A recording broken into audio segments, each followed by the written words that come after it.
let's make Machboos deiai, a stunning Kuwaiti dish. The taste of the floral rice with the slow roasted saffron chicken and the sweetness of the hashwa form a celestial combination of flavors. A simple yet fragrant dish, just like its people. Topped with the Kuwaiti daqoos, you'll learn the essence of the Arabian flavor. Start by adding a chicken to a pot with some aromatics, whatever you have in the cupboard. Then add about 5 cups of water, don't forget to season with salt, and let it cook for about 30 minutes. To make the hashwa and daqoos, which is the filling or topping, and the sauce, dice 5 onions into little cubes that can hold their shape.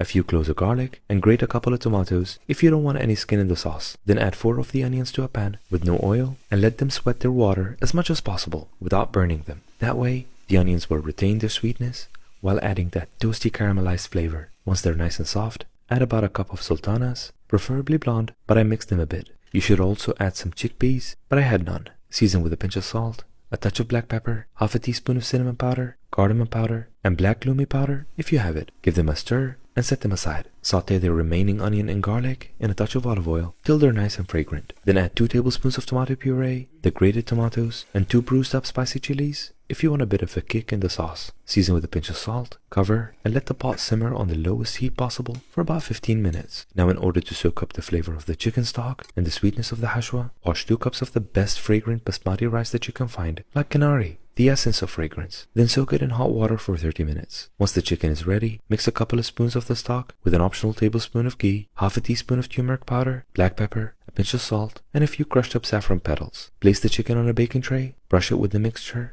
and bake it in the oven till nice and golden brown.